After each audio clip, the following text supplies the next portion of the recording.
Hello everyone, and welcome to your NARSA weekly update for the week commencing Monday the 6th of January 2025. It's the New Year edition, so I'd like to start, of course, by wishing everybody a very happy New Year. It did start off pretty happy, then it got a little bit sad quite quickly after that, didn't it? Oh my God.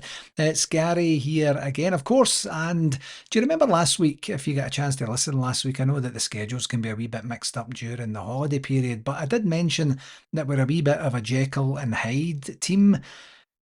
That is, I can't remember what one was the good one. Was it Dr. Jekyll or Mr. Hyde? Please somebody let me know what one it was. There was a good one, because the good one showed up early on in the new year, and then the other bad one didn't really do us any favours in well, I guess, what would that be, the middle of the first week then. Man, was I ever right when I said Jekyll and Hyde. It's just awful. I also said it wasn't very fun being a Rangers fan right now, and I think I'm going to reframe that a wee bit here and say we're going to get periods of fun. It's going to be a roller coaster, I think, for the next wee while, and we're going to get periods of immense fun when we're like, oh, that's actually really good. And then there's going to be some scary times when you go around the corner into a black hole and down a dip and then up and round a loop, and that's not going to be that fun. If that's not really your jam, I'm not a roller coaster guy, so it's not my jam at all. And then we're going to get parts where we're just like, I just don't like this. This is not fun. This is not entertaining. This is scary. It's sore. It's in some way agitating, and that's, I think, what we're basically going to get with this team until we get some sort of settlement into the squad, and I don't even know when that's going to be.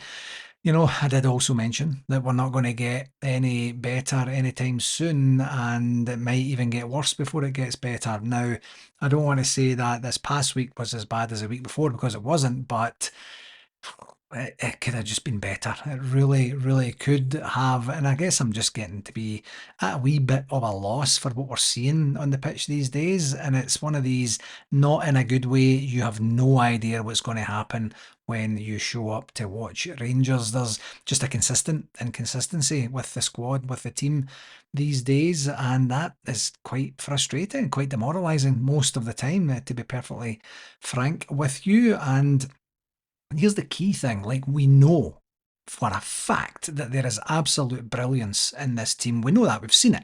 We've seen it this week. And then we also know that there's complete, what would you say, complete nonsense, complete cluelessness actually in this squad. And we get to sometimes see that in the same game, which is what we'll get to when I get to the game segment here, especially for the second game. But I don't know. How do we even get ourselves back to being predictable? I don't know. You know, I'm not sure. We're predictably unpredictable these days, as I mentioned a wee bit and a wee while ago there, in terms of consistently inconsistent, and it's just going to take time. I think it's going to be one of these ones where we're going to look back at some point and go, wait a minute, we've actually not lost a goal for a dozen games. We haven't, you know, we've picked up all the maximum points for this last wee while. We've only dropped 2 points in the last 50, like whatever it is, I'm not sure. But it's probably going to creep up on us, because anytime we think we're getting a false dawn, because we did have about 6 weeks or so there just at the end of last year, it just comes back and just bites us right on the bum and gives us a very negative experience, which is the sort of stuff that we're kind of unfortunately getting used to. So I don't know. Here's I don't know if this is going to help you or not, but I've got a timer on my phone now that gets us to the end of the season. Now, the end of the season, I'm assuming we'll get to the Scottish Cup final. I'm assuming we'll get to the Europa League final. And if that's the case, then we're going to have 137 days between now and the end of the season. So that's either something to look forward to because you're desperate for the season to end, or it's maybe something where you're like, ah, that's only a third of the year left. That's too bad. We're certainly closer to the end than we are in the beginning, having just went over the halfway mark in terms of the domestic season anyway. Just kind of weird. I think that's probably the best way to put it. So let's get on to that game segment here. The first one, I can't wait to talk about this. This was just absolutely incredible, and it was a brilliant 3-0 smashing. Could have been way more of that mob on the 2nd of January there last week, and everything. I thought absolutely everything was brilliant about us from the first minute to the last minute. And before that, I heard Tom Miller saying on RTV that before that game, they had played out 169 wins each in terms of of Old Firm games over the years and 104 draws. So 100, so we're neck and neck in terms of wins. So not so much anymore. We're ahead with 170 wins and they have 169 wins and 104 draws. That's incredible. They've done some catch up over the last 12 years, I guess probably 7 years or so, that we've been playing them, obviously, because we've just been in disarray since we came back up and down like a yo-yo. But we're ahead, and that's one thing to say.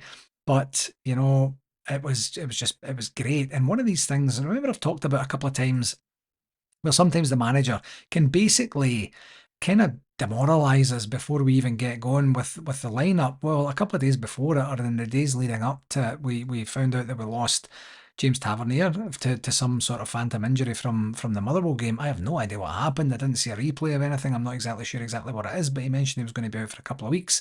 So then you're kind of like, right, okay, that's the last place that we need to lose anybody because we're so bereft of resources back in the defence there. And then I think it was the day before, was it maybe, or maybe the 31st or something, I'm not sure. But then we heard that Jack Butland was also hospitalised for some sort of bleeding in his leg, and it's all taken care of. He's not in life-threatening conditions or anything like that. But he was home and he's not able to play. So you're thinking, right, okay, I guess that's the way that it's going to be. These things can go for you sometimes. These can go against you sometimes. And one of the key questions that I had quite early on in chatting with a couple of my mates was, who's going to be the captain? Because that's the captain and the vice captain. Who's the vice captain? And as it turns out, it was Nico Raskin. And it caused a bit of a stir at the time, but this one particularly went for us. We just went at them from the off, and it wasn't. Do you know what it didn't feel like? It didn't feel like we're going to get 10 minutes of kind of, oh, this is pretty good, and then we'll settle into a rhythm and a routine. We'll give them the ball. We'll let them run the midfield, and then we'll just get what we typically always get, which is a defeat. We didn't do that. It was very, very measured and considered. I thought the whole game. We went into the lead through the brilliant Yanis Hadji with a brilliant finish. Actually, he had to kind of adjust himself before he hit it, and because the ball was just a wee tiny bit behind where he thought it was going to go. Then we've got Czerny hitting the bar with a deflected shot, and it was just brilliant. It was a brilliant effort by everybody, and we really, really put them under pressure, something that they're not used to. We then experienced, I think, was it in the first? I think it was in the first half. We got with an RTV hiccup of some description, just went blank, and then when you tried to refresh it, it took us back to the home screen, or the screen that was there before the game kicked off, actually, and just weird. Contacted RTV right away, and they said, we have no idea what happened. They're bringing it back up right now, refresh, and you'll get it on. And it's Sky TV's feed that RTV picks up on those game days for Old Firm games. So it wasn't technically an RTV issue per se. But yeah, weird. I'm not exactly sure what happened there. Hopefully it didn't spoil anybody's viewing pleasure who was watching it on RTV. Then with a few breakaway chances and never really put their goalie under too much pressure. And then at the very end, I thought this was so telling. The very end of the first half, like almost the last kick of the ball, almost there was a brilliant save by Liam Kelly in goal there, just to kind of say, right, we're still ahead here. This is great. Now we were in a very similar position in the cup final there last month. So you're wondering what's going to happen when you come back out in the second half, and of course they score a goal offside. Didn't look offside in the beginning, but then you see the replay, clearly offside, and then just after that we started to really come into the game a wee bit. Not that we were completely under pressure or anything like that, but obviously we lost the two very quick goals in the cup final, and then we I mean, it was Bayrami that actually caused that goal anyway. So it was another mistake. And then, other than that, we hit the post again and we started peppering their goal with shots. There wasn't a lot of shots, as I mentioned there in the first half. And then I think, again, Tom Miller was saying there was something like the most shots on goal that they've had against them in 12 or 13 years domestically as well. Just shows you how dominant we were. And then you get Robin Proper scoring a goal from a corner, no less, from a set piece after Nico Raskin's header was blocked, brilliantly blocked actually, on the line. And then Danilo comes on and scores with his very first touch to make it 3 points, 3 goals to the world famous Glasgow Rangers. And by the way, it could have been more. So that reverses the result. We should have won the cup final. We got absolutely spanked in the first game at Shark Head there. So it's almost even Steven in terms of what's happening in the season, apart from all the other games that we played away from home almost. So it was brilliant, and quite honestly, folks, after watching the highlights afterwards, it was one of the easiest Old Firm victories that we've had in recent memory, and much, much, much more like it.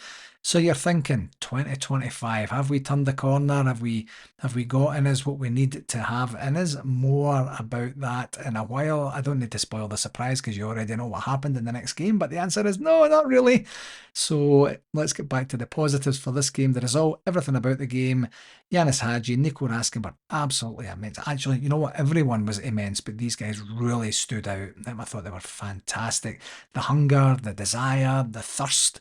You know what? The thirst for the battle was there like we've never seen, or we've rarely seen in Old Firm games. And we're getting closer to them, and it's I think we're hopefully this will be a bit of a dawn in terms of, taking that hoodoo away of that we can't actually beat them domestically or anything like that. And Clement basically said as much in the post-game press conference. We just basically had a never say die attitude for the entire game, which I thought was brilliant. And it was just a great start to the new year. It really was. No negatives for me for this game. Honestly, I thought it was just fantastic. And yeah, maybe not scoring more. We deserved another couple of goals, I thought, but 3-0, take that, of course, especially when we're going into the game on a bit of a downer. In terms of the stats, kind of surprised by the possession. The live score app said that we only had 40% possession. But it was what we did with that 40%. We had 15 shots on goal with 9 on target and converted 3 of them. So that's a third of the ones on target we converted. As I've said in the last few weeks, I think we want to try and get that up to the halfway point, and then we would really be in good shooting. Versus they are 4 on goal with only one on target. That's just dominance, absolute dominance, apart from the possession, of course.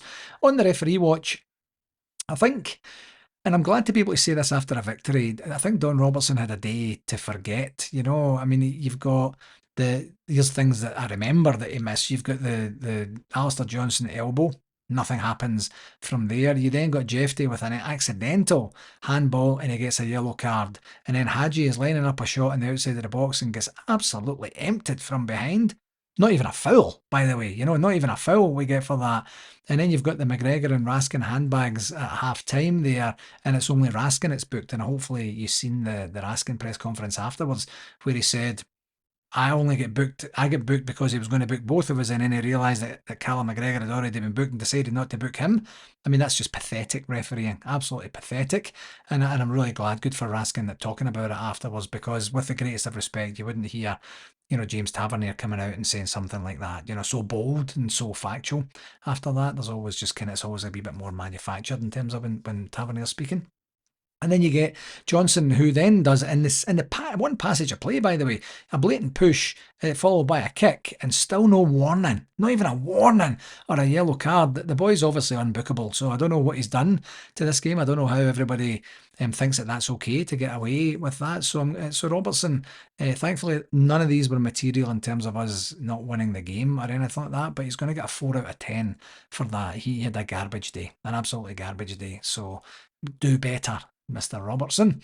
The second game, yesterday's 3-3 draw at Hibs, and back to the top of the show there when I mentioned the roller coaster and the fact that we can get all sides of Rangers in one game. I think this was exactly what I'm talking about. Here, the exact same lineup as the Old Firm game. Now, I don't know if this is 100% true, but this was Philippe Clement's 75th game in charge. I know for a fact that's true, but apparently it's the first time that he's played the same lineup in 2 games in a row, and which is kind of wild, isn't it? Like, you wouldn't be able to do that and twice, whether it's tactical, whether it's injury based or whatnot, or suspensions, I guess, as well. It's, I don't know if that is true. I think that's kind of incredible and maybe symptomatic of the position that we find ourselves in domestically.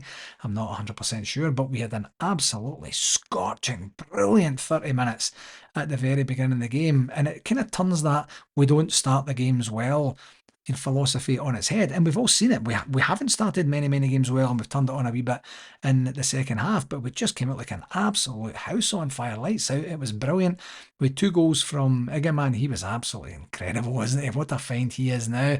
And Hadji and Barami, both with assists as well. And then you get their goal from a set piece. Well, many times have I said this, that over the course of the last 4 or so years of doing this podcast, another goal from a set piece. And here's the thing for me in terms of that goal.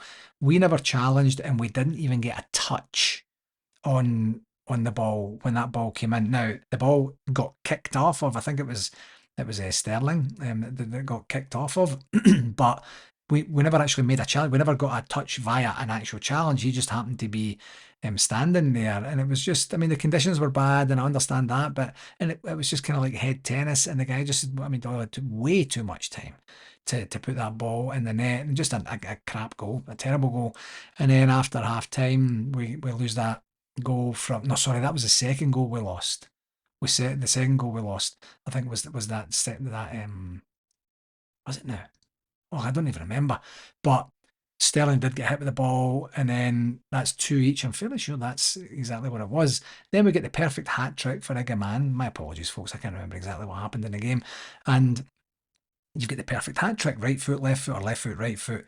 Header. Actually, let's get it in order. What was it? Left foot, header, right foot. I think that's exactly what it was. And you know what? Even though we're ahead, it just didn't feel like we had a true grip on the game. And not one of these, oh my God, I'm panicking, we're going to lose a goal. I don't mean that. It was one of those ones where you're like, this is a bizarre game now. Who knows what's going to happen? Made some subs, and then we lost another straight from a corner set piece goal. Just a straight header, and too easy to get the ball there. And by the way, Liam Kelly, it's a ball in the 6 yard box that comes in, swinging in. That should be his ball. He was in complete no man's land for that goal, and that doesn't really set himself up for success going forward. And I'd say that's one that he's going to want to forget, I imagine. And then at the very end, the guy man almost won it for us at the very end for a goal that he basically manufactured completely on his own, and unfortunately hit the outside of the post, not the inside to go in. So as I say, best and worst of Rangers in the exact same game. The positives, of course, the hat trick. Too bad for a man that he didn't get the victory with the hat trick. That would have been all the sweeter for him. I thought the first 30 minutes were exceptional. It was great to see Leon King get some game time, because he's been so far out in the cold, hasn't he? And I just thought it was odd that he's so undervalued or underthought of. That's poor English, I know. That we've got all these defensive challenges. He's a central defender, and he doesn't get an opportunity in there. And it was good to see him in there. He was okay, I think, and I think overall it was decent, in terms of what he did when he was there. And I think that the Hadji and the Raskin performance, they kinda dipped, didn't they? They weren't really at the best. Hadji did get an assist in that, but there was too many balls given away, and too many mistakes made. They just looked absolutely exhausted, quite honestly, after a monumental Old Firm game that they put in. In terms of the stats, we had 62% possession, much more like it. 11 shots on goal, 9 on target. Again, we converted 3 of those, so we're in the third bracket for right now, versus Hibs having 10 with 6 on target. Which, okay, fair enough, whatever. On the referee watch, John Beaton, I think he did okay. I don't really have any complaints about how he managed the game. And VAR weren't quite the nuisance that they have been as well. They check things fairly quickly, and kind of let us move on with the game. I don't know that their goal. Oh no, it was a penalty. One of the goals was a penalty. Sorry, my apologies. But I didn't think it was a penalty. That's I remember now. I'm getting my games all mixed up. Maybe because we played two teams in green in such a short space of time. But I didn't think the penalty was a penalty. I didn't think it was I thought it was a penalty first time, and then I seen the very first replay and said, right, okay, that's not a penalty. That'll go to VAR and we'll get it overturned. They overturned it pretty quickly. Would I have wanted that at the other end? I would have been shouting for it. I would have understood if it wasn't given. So, okay, I'm back on target now. I think I remember exactly what we've got. So, I did do this last week in terms of that. Now, we've played 20 games. 10 home, 10 away. So we're now over the halfway point, as I mentioned earlier there. And in terms of our home record, excellent. 9 wins, 1 draw, and we're doing really well. 22 goal difference there. Our away record, this tells you everything you need to know. We've won 3 away, we've lost 4, and we've drawn 3. Won 3, lost 4, and drawn 3, with a goal difference of -1 or -1. So our problems are 100% away from home, which is absolutely garbage. So I think in terms of the rest of the season, domestically, obviously Aberdeen are tanking and Dundee United are now in third place as a result of that.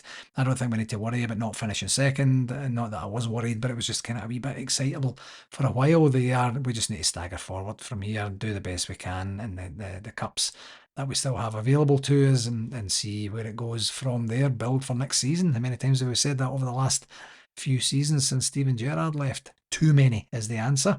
So in terms of games for this week, we're away to Dundee on Thursday. We know that Thursdays are great days for us, for the most part anyway. And hopefully this Thursday is the same, and that's the 9th of January at 3 p.m. Eastern Standard Time, 8 p.m. UK. And then we're at home to St Johnstone on Sunday, the 12th of January, and that's 10 a.m. Eastern Standard Time, 3 p.m. UK. Who knows what's going to happen in these games, but we'll get what we get. In terms of shout outs, couple of condolences to hand out here quite early on the back of Annie Copeland's condolences that we put out last week there.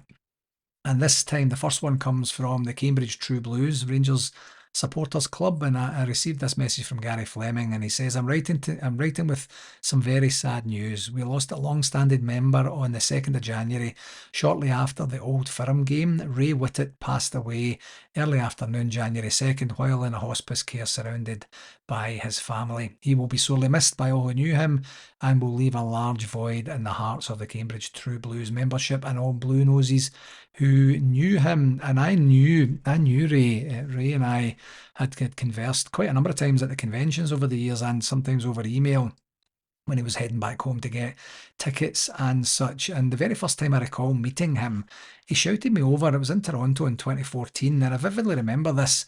And he made a point of saying, "Why are you always smiling?"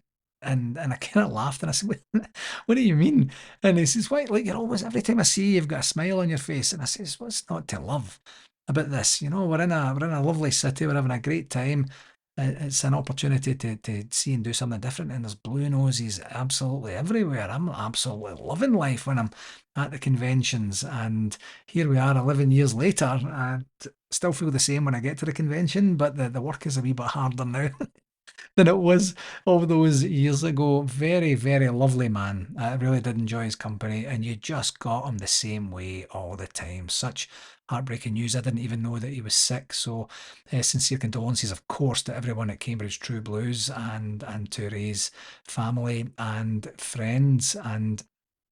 And I'm going to, in the show notes today, I'm going to put a couple of links actually there, where you can go and see his obituary. In fact, actually, I'll just put the one link, because the second link you can actually go then and put something in his condolence book there. There's a link in there for that. And if you get a chance, honestly, please go and read his obituary. It's just so beautifully written, and it was so heartfelt, and such a vivid recall of Ray the man. And of course you always learn a wee bit more when you read these things as well. And it was very, very, very poignant. There is going to be a Memorial Day gathering for Ray this Saturday, coming at the Coots Funeral Home and Cremation Centre in St Andrews Street in Cambridge, Ontario. That's from 2 till 4 p.m. And then you can hopefully go and pay your wishes there if you have the opportunity to do so.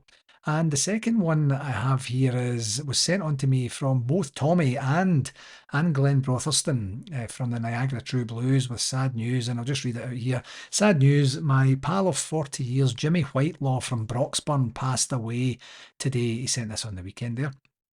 And he was a true blue to the core, and went to many NARSA conventions, the last one being Windsor in 2019. That was the last one my dad was at too. And he passed happy after watching the annihilation at Thursday's games. I mean, if there's a way to go or a time to go, it's after a game like that. That just doesn't get better than that, does it? And he was a season ticket holder, and a brother in the Broxburn 636. He was also a relative of a friend of NARSA, Pops Porteous too. He didn't have the funeral dates when he reached out to me before. He just knew that he passed that Jimmy passed on the 4th of January there. So forever in my thoughts, Jimmy, and save me a seat for when it's my turn. And that was Tommy's words, not mine. I hope it's not my turn for years and years and years and years to come, and I hope the same for Tommy too. So it's too bad there, and he did send on a lovely photo as well, and for any bear to lose their life around about that time of year is very sad, but hopefully he did so with a smile on his face there after us spanking that mob from the East End. And also, just to kind of lighten the mood a wee bit, I just wanted to pass on best wishes from myself to young Brotherson Glenn, and he is going for shoulder surgery this coming Wednesday. So he's probably going to be out of commission for quite some time and probably have to watch the games at home for the next wee while here. So all the very best to you, Glenn. I hope it goes well, and please do keep in touch. I know that you always will.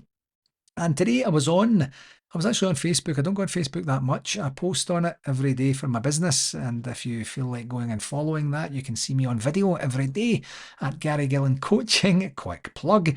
But I did notice a post that came up for my nephew, Michael McNally, and he was 5 years sober on the 1st of January there. So just the earlier part of this past week there.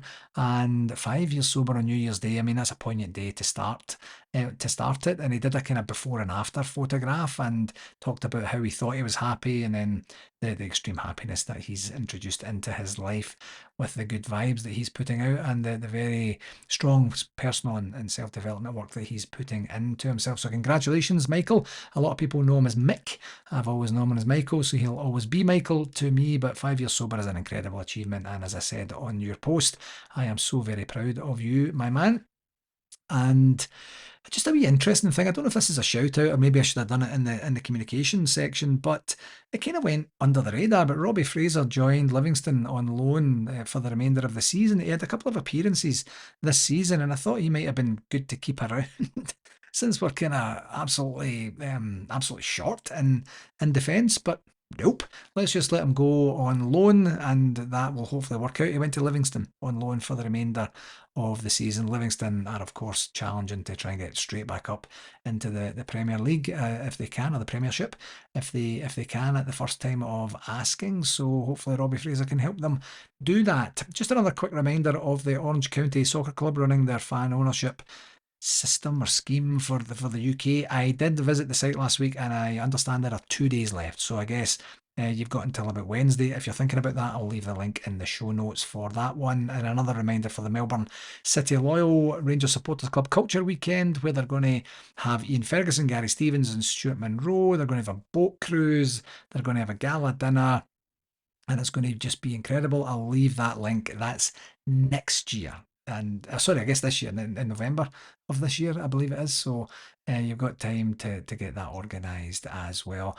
On the women's team, I usually do the women's team here in the shout outs. They are back on Sunday away to Queen's Park, women's team there, so nothing too much to report. And of course, our very own Narco Curry weekend takes place on Valentine's weekend, which is the Family Day weekend here, President's Day weekend in the United States. It's going to basically start on Thursday, go through to Sunday, meeting at the Scots Corner pub, but then going the brewery tour on the Friday, ice hockey game, the Hearts and Rangers game will be that weekend, and then a leaving do. There's going to be a curry, obviously, on the Saturday night, because the C in Narco stands for curry. So that will be a great time as well. In terms of a convention update, 156 days and 22 weeks until we go down to Kissimmee and do what we're going to do down there. As I've mentioned for quite some time, that we are going to get, or we are going to up our marketing and advertising presence, I guess you could say, is probably the best word for it, to really to try and get more people to commit to coming along with us. Rangers have been doing their bit. We're going to get some pitch side time on the screens and such as well, and then we'll be announcing the entertainment here quite shortly. The rooms are out for booking. The tickets are out for booking. Please don't hesitate to get in touch if you have any questions about what that includes. It includes all of the 3 nights, and you'll get opportunity to hang out with some Rangers legends. Of course, we have Wilma Brown and Mark Hateley there too. And I really look forward to seeing you there. I cannot believe it's 156 days, folks. I mean, it's in the 140s next week. And then it's going to go down like absolute lightning. And then we're going to be saying, I'll see you next week, you know. So Oh, dearie me. On the communications, the Gers guide was published today, was published on time as well. Didn't have anything in for Monday, but typically on the Monday they do the away days, so I think maybe they just didn't put it in because Monday was almost done at their time. So I'll just say away days. I didn't check the site to see if it was actually on. Tomorrow's going to be a loan review, and then it's Rangers B versus that mob B in the Glasgow Cup group stage, and that's going to be at Oakview Park with a kick-off of 3 o'clock. If you look at Rangers social media during the day, you'll get the scores there. And then on Wednesday is going to be the press conference for the Dundee game, and there's going to be a Mercedes-Benz Junior Cup preview. The junior, the B team are going to be. Is it the B team or the junior team? I don't know what team is going to be part of that, but they're going to be doing that this weekend, and you can see more about that on the Rangers social media channels on the weekend. So there's a preview for that on Wednesday. Thursday's the Dundee game. There is a big interview on RTV on Thursday in the big interview series, and this one's with Dale Gordon, and you'll get to hear what his recollection of his time with Rangers is and was. On Friday, I'm assuming, is the press conference for the St Johnstone game that wasn't mentioned in the Gers guide. On Saturday, there's a Queen's Park preview with Kirsty Howitt for the women's team. And then, as I said, the Mercedes-Benz Junior Cup, the Rangers are playing both days, Saturday and Sunday, so you'll get more information about that. Sunday's Rangers versus St Johnstone and Queen's Park versus Rangers in the Scottish Power Women's Premier League, and that's a 12:30 p.m. kickoff. So what's that? 7:30 a.m. Eastern Standard Time. If you fancy trying to get to see that live, I'm not sure if it's going to be on live on Rangers TV or not. Just a reminder about the annual Burn Supper celebration presented by Douglas Lang and Co. That's on Friday, the 24th of January, so another few weeks to go before that one. I guess a couple of weeks maybe on that one. The Rangers International Coaching Convention from April the 3rd to the 6th. I'll leave the link in for that too. Yeah, kind of light on communication for this week, so I'm actually glad that they did put in the Gers guide there, but things will probably start to heat up here over the next wee while. Okie dokie, do you know what, actually we've got one last thing. There's going to be a formal communication that comes out here shortly, but we're going to host the winter meeting, our general meeting, after the Fraserburgh game on the 19th of this month. The Fraserburgh game is, what's that, quarter past 9 Eastern Standard Time kick-off, so the game will finish about 11:15, 11:30, something like that.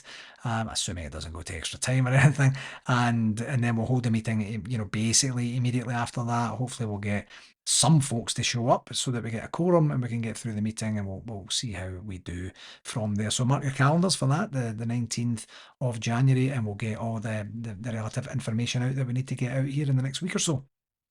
Okay, that will do it for this week, my friends. As always, I'd like to take this opportunity to thank you very, very, very much for taking the time to tune in. Please do share it with someone that you think might enjoy it. And I think for this week, we just, as I kind of mentioned earlier, we need to concentrate our efforts on the Scottish Cup and Europa League. So we don't have any of those games this week, of course, but I think everything gearing up to that, and then just chipping away with domestically, and maybe we get it down to single digits before the end of the season or something like that. I'm not exactly sure, but I don't know. It's going to be a long, what was that I said earlier, 137 days or whatever the number is, something like that.